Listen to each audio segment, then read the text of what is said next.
அதை மாதிரி வந்து தமிழ்நாட்டில் வந்து பார்த்தீங்கன்னா தேசிய கட்சிகள் நிற்கிற இடம்லாம் வந்து கொஞ்சம் வந்து வீக்காக தான் இருப்பாங்க. ஒன்று திமுக அல்லது அதிமுக, இல்லை திமுகவோட சப்போர்ட் அதிமுகவோட சப்போர்ட் இல்லாமல் தேசிய கட்சிகள் இங்கே வந்து பெருசாக வந்து ஜெயிக்கக்கூடியது. இன்னும் வந்து இந்த தொகுதிகளில் நின்னால் இப்படி இவங்க ஜெயிச்சிருவாங்க அப்படின்னு சொல்லுது இந்த கன்னியாகுமரி நாகர்கோயிலை தவிர வேறு ஒன்றும் பெருசாக இல்லை. இங்கே இல்லைன்னா அங்கே அப்படின்னு அந்த கட்டி போட்ட ஒரு நிலையிலிருந்து ஒரு மாற்றம் வர வேண்டும் என்று மக்கள் வந்து நினைக்கிறார்கள் என்பது உண்மை. ஆனால் அந்த மாற்றம் வந்து யாரால் கொடுக்க முடியும் அப்படின்னா, அந்த ஏற்கனவே போன தடவை கூட பேசும்போது மக்கள் நல கூட்டணி வந்து அப்படி ஒரு மாற்றமாக வரும்னு எதிர்பார்த்து தேரலை. அப்போ இப்போ மாற்றமாக வரக்கூடியது யார் அப்படின்னு பார்க்கக்கூடிய ஒரு சூழ்நிலை வரும்பொழுது சீமான். இப்போ தேசிய கட்சிகள் அதாவது திமுக அதிமுகன்றது அவங்களுடைய அனுபவத்தினால இந்த பூத் கமிட்டி அந்த அரசியல் நுணுக்கங்கள் அந்த அளவுக்கு வந்து தேசிய கட்சிகளுக்கு தமிழ்நாட்டில் அனுபவங்கள் காங்கிரஸ் உட்பட கம்மி. தேசிய கட்சிகள் ஏற்கனவே இந்த சூழ்நிலைகளெல்லாம் இல்லாமல் பொதுவாகவே பார்க்கும்பொழுது அவர்கள் பலவீனமாக தமிழ்நாட்டில் இருப்பார்கள். அந்த இடங்களில் சீமான் அவர்களுடைய கட்சிக்கு கொஞ்சம் வாய்ப்புகள் அதிகமாக இந்த தடவை கிடைப்பதற்கு வாய்ப்பு இருக்குது. அப்போ என்ன ஆயிடுதுன்னா, நீங்கள் சொல்கிற தேசிய கட்சிகள் இருக்கிற இடத்துல வந்து சீமானுக்கு வாய்ப்பு அப்படி கூடுதல் அப்படின்றது ஒரு பக்கம் இருக்க, திமுக வந்து பலவீனப்பட்டால் அது எதிர்கட்சிகளுக்கு லாபம், சீமான் தலைமையிலான நாம் தமிழர் கட்சிக்கு. அப்போ இந்த லாபம் எந்த சதவீதத்தில் வந்து பிரியும் ஓட்டு அப்படிங்கிறது கணிக்க முடியாத கஷ்டமாக இருக்கும். ஸோ ஆக இப்போ இருக்கிற ஒரு சூழ்நிலையை பார்த்தால், கவர்னர் ஆட்சி வந்தாலும் சரி வரலனாலும் சரி, சீமானுக்கு போன தேர்தலில் இருந்திருக்கக்கூடிய வாய்ப்புகளை விட இந்த முறை வந்து அதிகமான வாய்ப்புகள். அதுவும் வந்து தேசிய கட்சிகள் பொதுவாக வந்து அந்த இடத்துலலாம் பலவீனமாக இருக்கக்கூடிய இடங்களில் அவருக்கு வாய்ப்புகள் அதிகமாக இருக்கும். இப்போ மாற்றத்தை கொண்டு வருவதாக பேசுவது யார்? ஒன்று நாம் தமிழர் கட்சி, இந்த அதிமுக கூட்டணி இல்லாமல் வெளியில். இன்னொன்று விஜய். அவர் சீமான் வந்து கூட்டணி எதுவும் வேணான்னு சொல்லி பிடிவாதமாக விட்டுட்டார். அது ரைட்டா தப்பா அவருடைய விருப்பம், முடிவு மக்களுடையது. விஜய் என்ன சொன்னார்? தனியாக இல்லை அணியாக வருவேன்னார். யார் வந்து அவர்கிட்ட இப்போ வந்து யார் வந்து அவர்கிட்ட கூட்டணி சேர்ந்தாங்க? காங்கிரஸ் வந்து பேசியிருந்தாங்க, மேலேருந்து கூப்பிட்டு இல்லைன்னு சொல்லி திமுகவோட பேச வச்சுட்டாங்க. இன்னும் அது வந்து இப்படியும் அப்படியுமா இழுத்துக்கிட்டு இருக்குது, தெரியல. அப்போ ஆட்சியில் பங்குன்னா முதல்ல நீங்கள் ஆட்சிக்கு வந்தால் தானுங்க பங்கு. திமுக அதிமுகவாலேயே வந்து அதை ஏற்றுக்க முடியல ஆட்சியில் பங்குன்னு. திமுகவும் ஏற்றுக்கல, அதிமுகவும் அதை ஏற்றுக்கல. சுவாரஸ்யமான செய்தி என்னென்னா,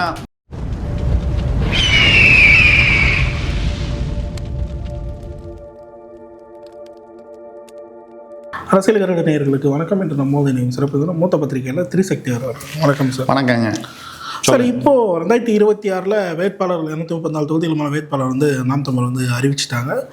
இப்போ ஒரு செய்திகள் பரவ தொடங்கியிருக்கு. சர்வே முடிவுகள் மக்கள் கருத்துக்கு அனுப்பியுள்ள ஒரு விஷயங்களை வந்து பார்க்க முடியுது. தேசிய கட்சிகள் எந்தெந்த தொகுதிகளெலாம் வந்து போட்டிடுறாங்களோ அந்தந்த தொகுதிகளில் சீமானவர்களுக்கு ஒரு எட்ஜி இருக்குது அப்படின்னு சொல்கிறாங்க. காரணம் காங்கிரஸ் திமுக இடையேயான அந்த முரண்பாடு. அதே மாதிரி 2024 என்டிஏக்கு விழுந்த அந்த ADMK ஓட்ஸ் வந்து இந்த வாட்டி அந்த கூட்டணிக்கு போகுமா அப்படின்ற ஒரு கேள்வியும் இருக்குது. இதில் ஒரு பகுதி சீமானுக்கு வர வாய்ப்பு இருக்குது அப்படின்ற மாதிரி சொல்லப்படுது. எப்படி பார்க்குறீங்க இதை? அதாவது எப்பொழுதுமே தமிழ்நாட்டில் வந்து அரசியல் அந்த ஃபார்முலா செட்டப் எப்படி இருக்குதுன்னு பார்த்தீங்கன்னா, நான் சொல்கிறது வந்து கடந்த ஒரு 50 வருடங்களுக்கு மேலாக திமுக அதிமுகன்னு 2 துருவங்கள்னு சும்மா நம்ம பேசுகிறது தான். அதில் இருக்கிற பேர் இங்கே வந்து 10 பேர் அமைச்சராக இருக்காங்க.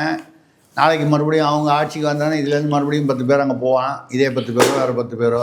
ஸோ இது வந்து பெரிய ஒன்றும் வித்தியாசம் இல்லை.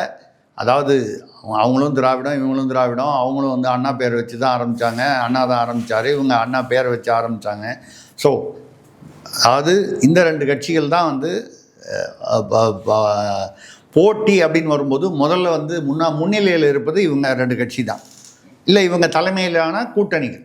அப்புறம் யார் எங்கே சேர்றாங்கன்றது ஒரு தேர்தலில் இதே விசிக வந்து திமுக கூடவும் இருந்திருக்கு, அதிமுக கூடவும் இருந்திருக்கு, வைகோ வந்து இங்கே இருந்திருக்காரு, அங்கே இருந்திருக்காரு. இப்படி ஒரு சின்ன கட்சிகள்லாம் எடுத்திங்கன்னா எல்லாமே அப்படி இருந்திருக்கு. மிஞ்சி போனால் என்ன சொல்லலாம், காங்கிரஸ் வந்து பாஜக இருக்கிற இடத்துல இருக்காது, பாஜக வந்து காங்கிரஸ் இருக்கிற இடத்துல இருக்காது. ஏன்னா அவங்க தேசிய அளவில் எதிரிகளான எதிர்துருவமான கட்சிகள். இதில் எப்போவுமே நீங்கள் வந்து நான் சொல்கிறது தேர்தல் ஃபார்முலா தமிழ்நாட்டில் வந்து அந்த ஓட்டிங் பேட்டர்ன் பார்த்தீங்கன்னா திமுக அதிமுக நேர நிற்கிற இடத்துல வந்து டஃப் ஃபைட் இருக்கும். இந்த தேசிய கட்சிகள் இருக்கிற இடத்துல கொஞ்சம் அந்த வீக்காக இருக்கும். காங்கிரஸ் இது பொருந்தும். ஏன்னு கேட்டால் காங்கிரஸ் வந்து ரொம்ப வருஷமாக இந்த மாதிரி இருக்குன்றதுனால.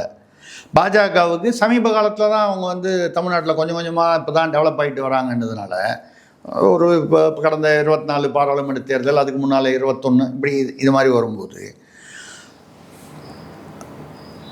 எங்கே வந்து பார்த்தீங்கன்னா வந்து அந்த தேசிய கட்சிகளுக்கு வந்து ஸ்ட்ராங்காக இருந்தாங்க அப்படின்னு பார்த்தீங்கன்னா தமிழ்நாட்டில் கன்னியாகுமரி நாகர்கோயிலில் மட்டும்தான் பார்த்தீங்கன்னா ஒரு காலத்தில் காங்கிரஸாகவும் அதுக்கப்புறம் கொஞ்சம் பாஜக வளர்ச்சி அடைஞ்சதுக்கப்புறம் பாஜகவும் இவங்க வந்து அங்கே தான் வந்து காங்கிரஸ் ஆர் பாஜக இவங்களுக்கு தான் ஓட்டு விடும். அதனால் அந்த சீட்டு ஒதுக்கும் போதும் பார்த்தீங்கன்னா இந்த கன்னியாகுமரி நாகர்கோவில் பகுதிகளில் வந்து இந்த பக்கம் அவங்க காங்கிரஸை ஒதுக்குவாங்க, அந்த பக்கம் அவங்க பாஜக ஒதுக்குவாங்க. மற்ற தொகுதியெல்லாம் பார்த்தீங்கன்னா இது வந்து அநேகமாக சாதி ரீதியான அரசியல். அங்கேயுமே கன்னியாகுமரி நாகர்கோயிலையுமே சாதி ரீதியான அரசியல் இருக்கத்தான் செய்யுது, நாடார்கள் அதிகமாக இருக்கக்கூடியது. ஆனால் அதுலேயும் வந்து இந்து நாடார்கள் இருக்காங்க, கிறிஸ்தவ நாடார்கள் இருக்காங்க. இருந்தாலும் கன்னியாகுமரி நாகர்கோயிலில் வந்து பொதுவாக தேசிய கட்சிகள் தான் வந்து நிற்கிறது, அவங்க தான் வந்து 2ல் 1 தான் ஜெயிக்கும் அப்படிங்கிற மாதிரி ஒரு ட்ரெண்ட் இருக்குது. அதே மாதிரி ட்ரெண்டு வந்து வேறு எந்த இடத்துலையும் நீங்கள் வந்து குறிப்பிட்டு தமிழ்நாட்டில் சொல்ல முடியல. எப்படி ஒரு காலத்தில் கம்யூனிஸ்ட்னா சில தொகுதிகள்னு இருந்துச்சு, இப்போ ஏதாவது ஒரு தொகுதி சொல்ல முடியுமா இந்த கம்யூனிஸ்ட் வந்து இங்கே நின்னா ஆட்டோமேட்டிக்காக ஜெயிப்பாங்கன்னு?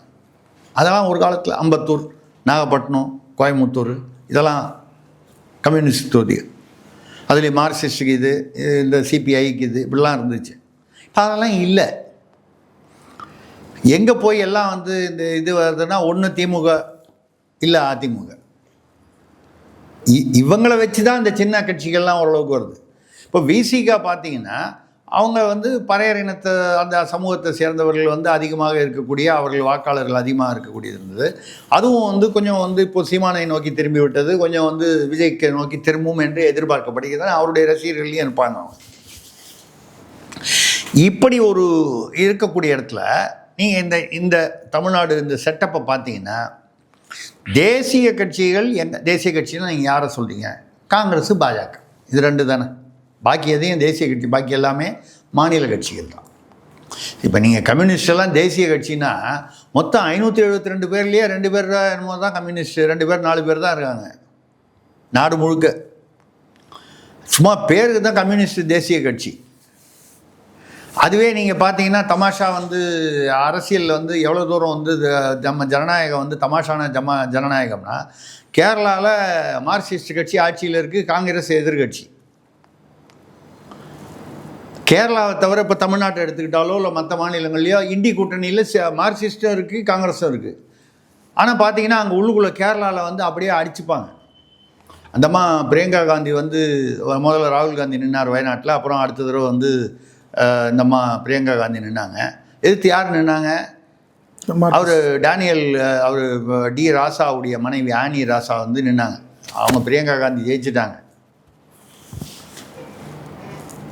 அங்கே வந்து கேரளாவில் வந்து பிரச்சாரத்தும் போது பார்த்தீங்கன்னா மார்க்சிஸ்ட் கட்சி, இதே டி ராஜாவோட ஒய்ஃப் அவங்க நின்னாங்களே வயநாட்டு தொகுதியிலேயே பார்த்தீங்கன்னா, காங்கிரஸ் ஊழல் மிக்க கட்சி, சரியில்லை கட்சி, அந்த காங்கிரஸுடைய குறைபாடுகள் விமர்சனங்கள்லாம் சொல்லுவாங்க. அந்த பக்கம் பார்டரை கிராஸ் பண்ணி இங்கே தமிழ்நாடு வந்துட்டாலோ இல்லை வேறு ஒரு இதுக்கு போனாலோ நாங்கள் இண்டி கூட்டணி கை கொடுத்துப்பாங்க. இது ஒரு வினோதமான சிச்சுவேஷன். அதை மாதிரி வந்து தமிழ்நாட்டில் வந்து பார்த்திங்கன்னா தேசிய கட்சிகள் நிற்கிற இடம்லாம் வந்து கொஞ்சம் வந்து வீக்காக தான் இருப்பாங்க. அவங்க ஒன்று திமுக அல்லது அதிமுக, இல்லை திமுகவோட சப்போர்ட் அதிமுகவோட சப்போர்ட் இல்லாமல் தேசிய கட்சிகள் இங்கே வந்து பெருசாக வந்து ஜெயிக்கக்கூடியது. இன்னும் வந்து இந்த தொகுதிகளில் நின்னால் இப்படி இவங்க ஜெயிச்சிருவாங்க அப்படின்னு சொல்லுது இந்த கன்னியாகுமரி நாகர்கோயிலை தவிர வேறு ஒன்றும் பெருசாக இல்லை. அப்படிப்பட்ட நீங்கள் சொல்கிற அந்த சூழ்நிலைக்கு வருவோம். இப்போ அந்த தேசிய கட்சிகள் வீக்காக இருக்கக்கூடிய இடங்களில் அந்த மக்கள் வந்து திமுக அதிமுக ரெண்டுமே வேணாம், ஏதோ காரணங்கள்னால. திமுக மீதும் ஊழல் குற்றச்சாட்டுகள் இருக்கின்றன, அதிமுக மீதும் ஊழல் குற்றச்சாட்டுகள் இருக்கின்றன.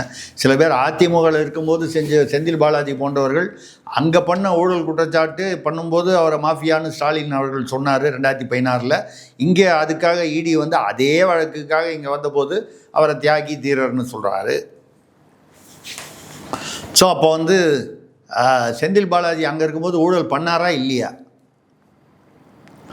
அவர் அதிமுகவில் இருக்கும்போது அதிமுக பண்ணலைன்னு சொல்லுது, திமுக பண்ணாருன்னு சொல்லுது.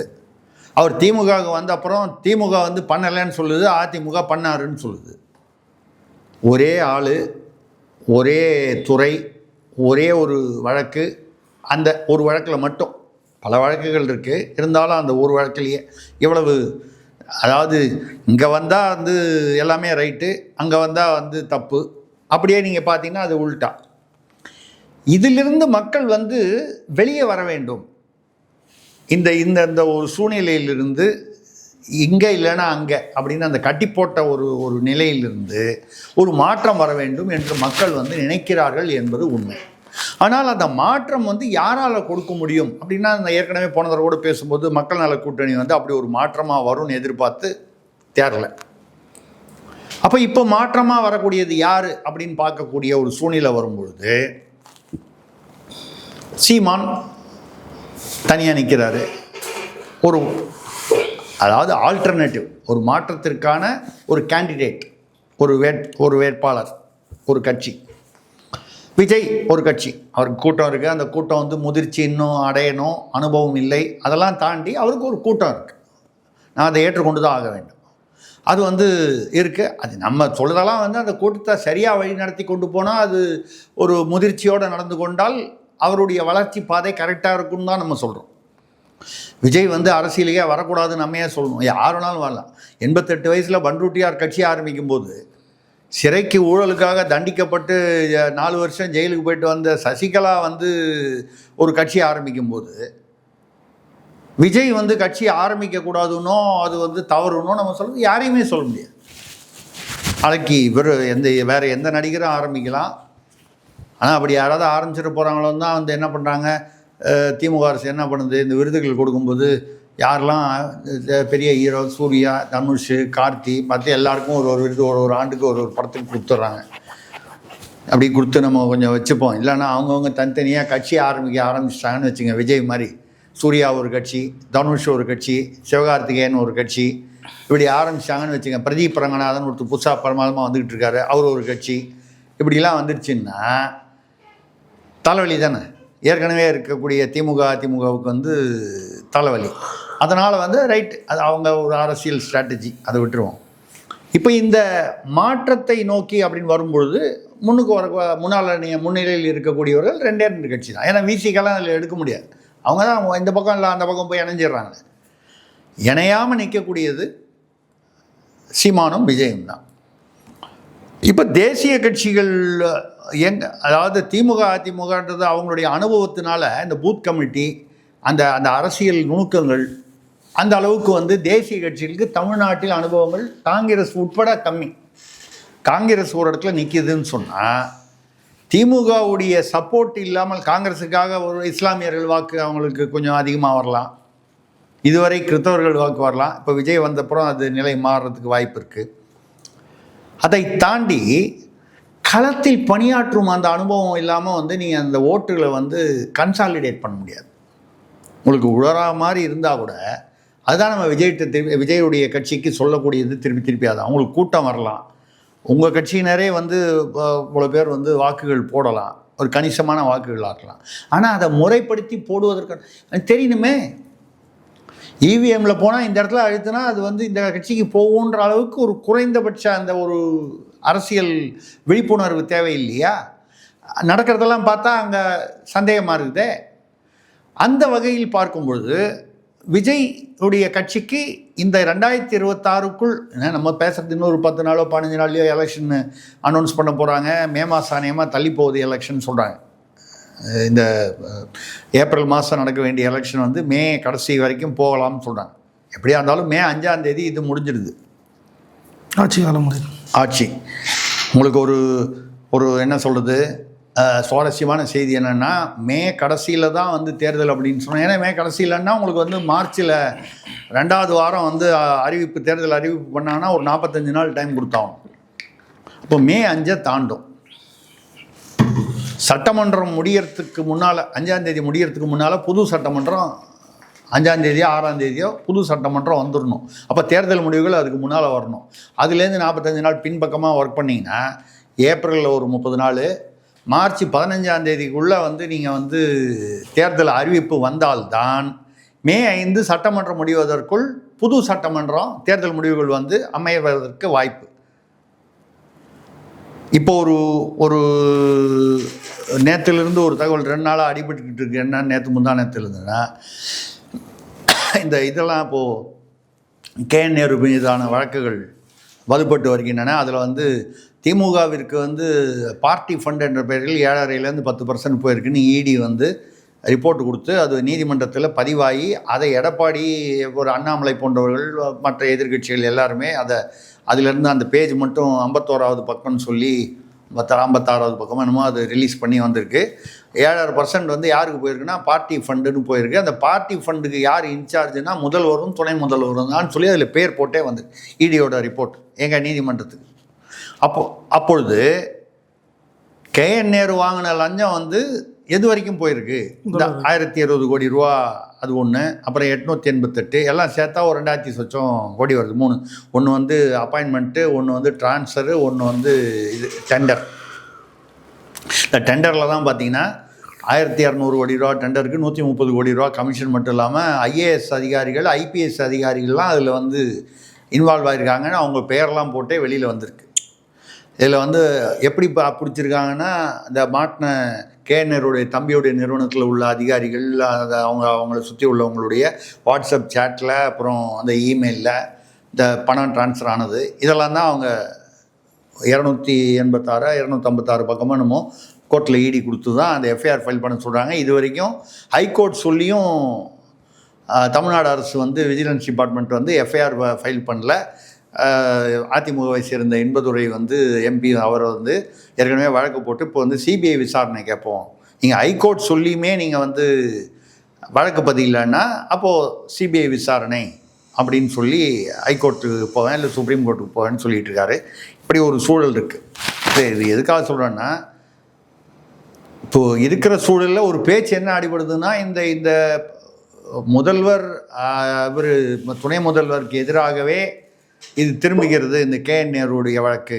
இதில் சுவாரஸ்யமான விஷயம் வந்து KN நேருவோட பையன் அருண் நேரு MP வந்து நிர்மலா சீதாராமன் நிதியமைச்சர் அவர்களை சந்தித்து பேசிவிட்டு வந்தார். ஏதோ சம்மந்தமே இல்லாத ஏதோ தனியார் ஆலையை வந்து மூடுறாங்க, அதை திறக்கணும்னு பேசுனதாக சொல்லி வெளியில் என்ன பேச்சு அடிபடுதுன்னா, அவர் வந்து போய் வந்து எல்லா உண்மைகளையும் தகவல்களையும் இடி பிடிச்சது பிடிக்காதது எல்லாத்தையும் சொல்லி விட்டுட்டு வந்துட்டார்.